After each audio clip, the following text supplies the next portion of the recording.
নমস্কার, আমি ডা পুরুধাউন এবং আজ আমরা কথা বলব প্রাকৃতিক চিকিৎসা সম্পর্কে এবং কিডনি ব্যর্থতার রোগীদের জন্য এটি কতটা উপকারী তা নিয়ে। চিকিৎসা সম্পর্কে কথা বলতে গেলে সর্বদা তার লজিক খোঁজে নেই। একইভাবে ন্যাচারোপ্যাথি চিকিৎসার ক্ষেত্রেও আমাদের কাছে একটি যুক্তি থাকা প্রয়োজন। তাহলে প্রাকৃতিক চিকিৎসায় কি ঘটছে? আপনি যদি কিডনি ব্যর্থতার রোগী হন এবং আপনাকে ফলের খাবার দেওয়া হয় তবে এর সুবিধা এবং অসুবিধা উভয়ই থাকতে পারে। এখন আমরা সুবিধা এবং অসুবিধা নিয়ে আলোচনা করব এবং যদি আমরা মাটি স্নান থেরাপি সহ কোনো ধরনের ন্যাচারোপ্যাথি থেরাপি নিই তবে আমরা তার সুবিধা ও অসুবিধা নিয়ে কথা বলব। সুতরাং আসুন ডাট দিয়ে শুরু করা যাক, কারণ একজন রোগীর ডাট সম্পর্কে খুব কৌতূহলী থাকে। না, এমন কিছু খান যাতে কিডনি নিরাময় হয়। আর ন্যাচারোপ্যাথিতে আপনাকে ফল খাওয়ার পরামর্শ দেওয়া হয়, আপনাকে ফলের ডাটে রাখা হয়। সুতরাং কিডনি ব্যর্থ রোগীর জন্য এটি সঠিক বা ভুল সেটা নিয়ে আমরা এখন আলোচনা করব। ফল আমাদের কি দেয়? ফল আমাদের ভিটামিন, খনিজ এবং ফাইবার প্রচুর পরিমাণে দেয়। সুতরাং এটি আমাদের ডায়েটের একটি অংশ হওয়া উচিত। কিন্তু যখন আপনি ফলমূল উপর ভিত্তি করে আপনার পুরো ডায়েট প্ল্যান তৈরি করেন তখন আমরা দেখি যে ওজন কমে যায়। যদি কোনো কিডনি বিফলতা রোগী ওজন হারায় তবে আমরা একটি সুবিধা পাই, যা হলো ক্রিটিনিনের মাত্রা কমতে শুরু হয়। এখন রোগীর রিপোর্টের দিকে তাকিয়ে আপনার কি মনে হয়? ফল খাওয়ার কারণে আমার ক্রিটিনিন কমে যাচ্ছে, এ কারণে আমার কিডনি ভালো হয়ে যাচ্ছে। কিন্তু ঘটনা কি? ঘটনা একটু অন্যরকম। ক্রিটিনিন আপনার পেশিগুলিতে তৈরি হয়। এটি আপনার পেশিগুলিতে তৈরি একটি বর্জ্য পণ্য। তাই যদি আপনি ফল খেতে ওজন কমাচ্ছেন তবে প্রতি 5 কেজি ওজন কমলে ক্রিটিনিন 1 পয়েন্ট কমে যায়। ধরুন আজ আপনার ওজন 80 কেজি। আপনি ফলের ডায়েট করে 1 মাসের মধ্যে আপনার ওজন 75 কেজি হয়ে গেছে। তো আগে তোমার ক্রিটিনিন ছিল 6 কেজি, এখন 5 কেজি। কেন? কারণ আপনার শরীরে পেশির ভর কমে গেছে। কারণ আপনার শরীরে পেশি ভর হ্রাস হয়ে আপনার দেহে ক্রিটিনিনের উৎপাদন হচ্ছে। ক্রিটিনিন উৎপাদন কমলে শরীরে ক্রিটিনিন উৎপাদন কমে যায় এবং এর ফলে আমরা রিপোর্টে পরিবর্তন দেখতে পাই যে ক্রিটিনিনের মাত্রা পরিবর্তিত হচ্ছে। কিন্তু কিডনি কি এখানে ভালো কাজ করেছে? এই প্রশ্নটা নিজেকে করতে হবে। তাই আমাদের যদি কিডনি ভালোভাবে কাজ না করে তাহলে আমার বিপি উচ্চ, আমার শর্করা বেশি হলে এবং ক্রিটিনিন কমে যায় তাহলে সেখানে আজীবন থাকতে পারবে কি? কারণ কিডনি বিফলতার সমস্যা বেশিরভাগ ক্ষেত্রেই প্রায় আজীবন থাকে। যদি আপনার রোগ দীর্ঘদিন চলে যায় এবং আপনি দীর্ঘ সময় ধরে খাবার সংক্রমণ থেকে বাঁচাতে চান তবে আপনার ওজন কমবে। তাই যখন আপনার শরীর সাধারণত 60 কেজি কমে যাচ্ছে তখন রোগীদের মধ্যে আরেকটি সমস্যা দেখা যায়, তা হল মারাত্মক দুর্বলতা। এখন আমরা বোঝার চেষ্টা করব কেন দুর্বলতা আসছে। কিডনি বিকল রোগীর শরীরে ঘটছে নানা ঘটনা। যদি আপনার ন্যাচারোপ্যাথি চিকিৎসার মাধ্যমে প্রোটিন গ্রহণ কম হয় তবে শরীরে হিমোগ্লোবিন তৈরির জন্য পর্যাপ্ত প্রোটিন নেই। আর হিমোগ্লোবিনের অভাবে আমরা কি দেখতে পাই? রোগীর শ্বাসকষ্ট হচ্ছে, অতিরিক্ত শ্রম হচ্ছে, অতিরিক্ত দুর্বলতা হচ্ছে। এটাই প্রথম সমস্যা যা আমরা দেখতে পাই। যখন আমাদের রক্তে প্রোটিনের মোট পরিমাণ কমে যায় তখন আমাদের রক্ত একটু পাতলা হয়ে যায়, এটা হল একটি সমস্যা। এখন আপনার মনে হবে রক্ত পাতলা, রক্তে পুরুত্ব থাকে। যদি কখনো রক্ত বের হতে দেখে থাকেন তাহলে বুঝবেন তা জলের থেকেও ঘন। যদি এটি একটু পাতলা হয় তবে আমাদের নদী এবং ধমনী এটি সহন করতে পারে না, আর সেগুলি থেকে যে তরল বের হয় তা আমাদের পা ভরতে শুরু করে। এবং যখন আপনি ঘুমাতে উঠে পা উঠে রাখেন তখন আপনার পায়ের পানি আপনার ফুসফুসে ভরে যেতে শুরু করে এবং তা আপনাকে শ্বাস নিতে অসুবিধা হয়। তাহলে আপনাকে প্রথম কাজটি কি করতে হবে? আপনাকে মোটেও ফলের ডাটে থাকতে হবে না। সঠিক প্রোটিন গ্রহণ করে আপনার শরীরের প্রোটিনের দৈনিক চাহিদা পূরণ করতে হবে। এটি অযথা করবেন না, এটি বোধগম্য হয়, কিন্তু একেবারেই বন্ধ করে দিলে তো কথাই নেই। আমরা যখন আমাদের ফলের ডায়েটে থাকি তখন আমরা দেখি যে আমরা ডায়েটে প্রচুর পরিমাণে কার্বোহাইড্রেট নেই। যদি আমাদের শরীরে কার্বোহাইড্রেটের পরিমাণ ভালো থাকে তবে শরীরটি কার্বোহাইড্রেটকে প্রোটিনে রূপান্তর করে। সুতরাং আপনাকে যে কোনো দামেই আপনার খাদ্যতালিকায় কিছু অন্ন রাখতে হবে। যদি আপনি কোনো ডায়েট দ্বারা ওজন কমাচ্ছেন তবে দীর্ঘমেয়াদে এর জন্য দাম দিতে হবে। তাই আমি কখনই আমার রোগীদের ওজন কমানোর জন্য যে কোনো ডায়েট অনুসরণ করার পরামর্শ দেওয়া যায় না। ওজন বার্ন এর উপকারিতা ওজন কমানোর চেয়ে বেশি যাওয়া স্থানায়। তাই আমাদের এই দুটি জিনিসের মধ্যে পার্থক্য বুঝতে হবে। এখন আমরা কাদা থেরাপির কথা বলি। অনেকে মাঠ থেরাপি করার পরামর্শ দেয় যে মাঠ থেরাপি এটা করবে, মাঠ থেরাপি সেটা করবে। তাই আপনাকে বুঝতে হবে যে আমাদের ত্বক হলো আমাদের দেহের সবচেয়ে বড় অঙ্গ, এবং এটি আমাদেরকে সমস্ত ধরনের সংক্রমণ এবং দূষণ থেকে রক্ষা করে। আপনার ত্বক একটি একমুখী রাস্তা। এখান থেকে ঘাম বের হতে পারে, কিন্তু কোন কিছু ঢুকতে পারে না। যদি এখান থেকে কিছু ঢুকতো, তাহলে আমরা স্নান করলেই শরীরে পানি পড়তে শুরু হয়।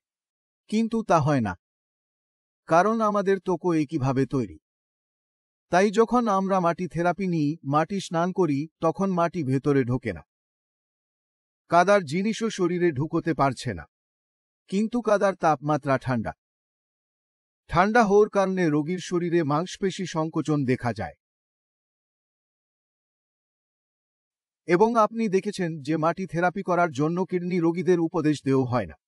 যদি এটা করা হয়, তাহলে আমরা এর ক্ষতি দেখতে পাচ্ছি যে কিটোনের মাত্রা বাড়তে শুরু করেছে। কারণ যখন আপনি ঠান্ডা পরিবেশে যাওয়ার সময় আপনার মাংসপেশি সংকোচন করে এবং আপনার শরীরে কিটোনের উৎপাদন বৃদ্ধি পায়। এই কারণেই কিডনি রোগীদের কাদা থেরাপির পরামর্শ দেওয়া হয় না। আমরা দেখি গরম পানিতে গোসল।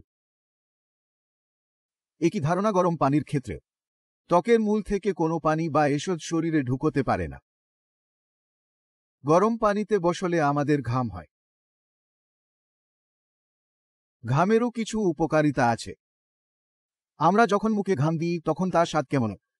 নৌনতা। যখন আমরা গরম পানিতে বসি, তখন ঘামের কারণে শরীরের লবণ বের হতে শুরু হয়। পানিও আসে। তাই গরম পানিতে ঘাম দিয়ে আমরা দুটি জিনিস নিয়ন্ত্রণ করি। প্রথমটি পানি, দ্বিতীয়ত লবণ। তৃতীয় যে বিষয়টি বেরিয়ে আসে তা হল ইউরি।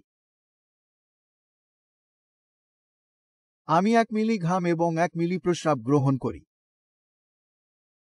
তাই আমার ঘামে আমার প্রস্রাবের তুলনায় 50 গুণ বেশি ইউরি রয়েছে। কিন্তু সমস্যা হলো প্রস্রাব সব সময় কোষ্ঠকাঠিন্য হয়। এমন পরিবেশে যতক্ষণ বসে থাকবেন ততক্ষণ ঘাম হবে, নাকি সারা জীবন ঘামতে থাকে। কিন্তু তা সম্ভব নয়। এমনকি যদি আমরা আধ ঘন্টা বা 1 ঘন্টা ঘামে থাকি, এটি কিডনির কাজের জন্য ক্ষতিপূরণ দিতে পারে না, ঘুষ দিতে পারে না। কারণ 24 ঘন্টা পর্যন্ত প্রস্রাব গ্রহণ অব্যাহত থাকে। প্রস্রাব শরীরে তৈরি হয় এবং মূত্রাশয় পূরণ করে, এবং আমরা সবসময় এটি খালি করতে থাকি। কিন্তু গরমের পরিবেশে বসে থাকার সময় আপনি ঘামছেন। অর্থাৎ আপনি দিনে 1-2 ঘন্টা কাজ করতেন, কিন্তু বাকি 23 ঘন্টা আপনি কি করেছেন? শরীরে 23 ঘন্টা পর্যন্ত তৈরি হওয়া ইউরি জমা হয়ে থাকে। এই কারণে আমরা ইউরিয়ে বড় পরিবর্তন দেখতে পাচ্ছি না। শরীরকে গরম পরিবেশে রাখে এবং ঘামালেও যদি। তাই এই পদ্ধতি কাজ করে না। এগুলো আমাদের দরকার এমন কিছু যা দীর্ঘমেয়াদী উপকার করে এবং স্থায়ীভাবে কাজ করে। আর এর এইটাই সমাধান। ওটা আপনার কিডনি।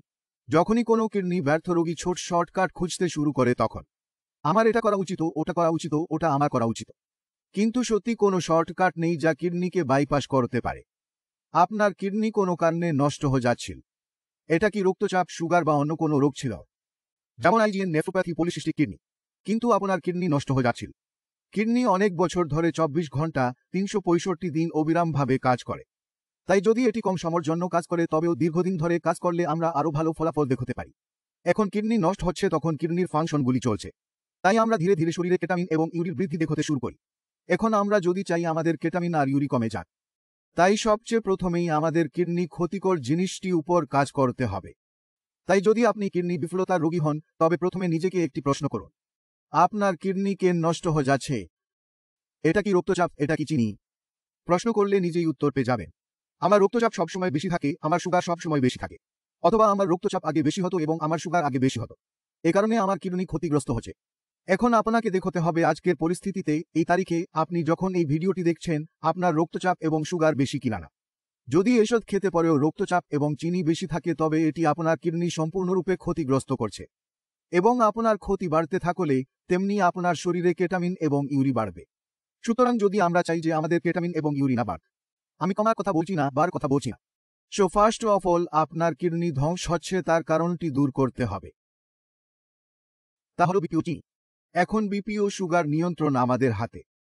চিকিৎসা বিজ্ঞানে এত উন্নয়ন হয়েছে যে কোন না কোন এষধ আপনার শরীরে সম্পূর্ণ উপযোগী হয়।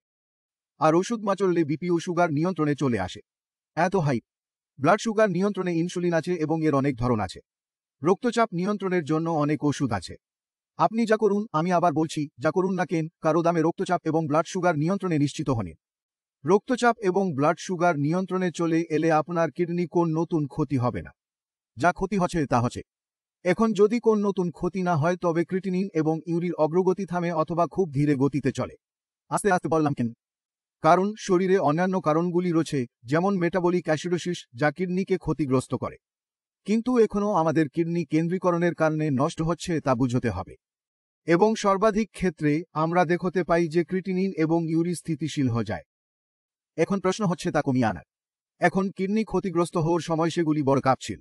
এখন কবে তারা কম হবে? যখন কিডনিতে একটু রিক ভারী হয়।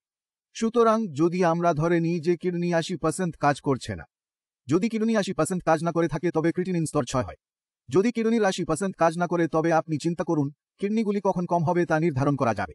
আমার কিডনির 80% কি শেষ হয়েছে? 80% কিডনিতে এমন একটি অংশ থাকবে যা মৃত। আমি রাজি। এমন একটি অংশ থাকবে যা মরতে চলেছে, মরেনি, অর্থাৎ এটি একটি অসুস্থ অংশ। যদি আমরা কোনভাবেই জীবিত অংশ অসুস্থ অংশটি কাজে লাগাতে পারি এবং তা কার্যকর হয়ে যায়, তবে আমার ক্রিটিনিন কমবে কি? এটা হতেই পারে। ঠিক আছে, তাই যখনই কোনো রোগী শীর্ষে আসে, শ্বাস ইঞ্জিনিয়ারিং আসে, তখন আমরা সেখানে ফোকাস করি যেখানে আমরা রিকভারি করতে পারি। যদি আমরা কোনো কিডনি বিফলতা রোগীর চিকিৎসা শুরু করি তবে আমরা আশা করি যে তার ক্রিটিনিন লেভেল ছাড়ে নেমে আসবে। এখন কেন এমন ঘটল? কারণ কিডনি তার কার্যক্ষমতা বাড়বে।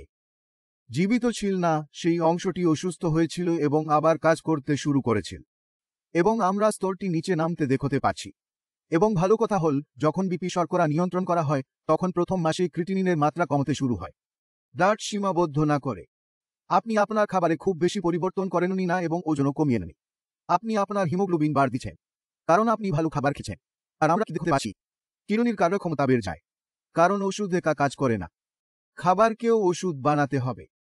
যখন আপনি ভালো খাবার খান তখন আপনার কিডনিও খাবার থেকে পুষ্টি পেতে থাকে এবং সেই পুষ্টির সাহায্যে কিডনি আগের চেয়ে ভালো করে কাজ করতে পারে। এর ফলে আমরা যে ফলাফল পেতে পারি সেগুলি আমি আপনাকে স্ক্রিনে দেখাচ্ছি। আপনি কি দেখছেন? যদি আপনার ক্রিটিনিন স্তর বাড়ছে তবে আপনাকে জানতে হবে আপনি আপনার শরীরের সাথে কি করছেন আর কোথায় অভাব ছিল আপনার। যদি আপনি সেই অভাব পূরণ করতে পারেন তবে আপনার কিডনি ব্যর্থতার অর্ধেক চিকিৎসা শেখায়। আশা করি আপনারা এই ভিডিও থেকে অনেক কিছু বুঝতে পেরেছেন। তবুও যদি আপনার কোনো সন্দেহ থাকে বা কিছু জিজ্ঞাসা করতে চান, আমি অ্যাভেলেবল, আমার পুরো টিম অ্যাভেলেবল। এই বলে আমি আপনার বিদায় নিতে চাই। দেখা হবে পরের ভিডিওতে। নমস্কার।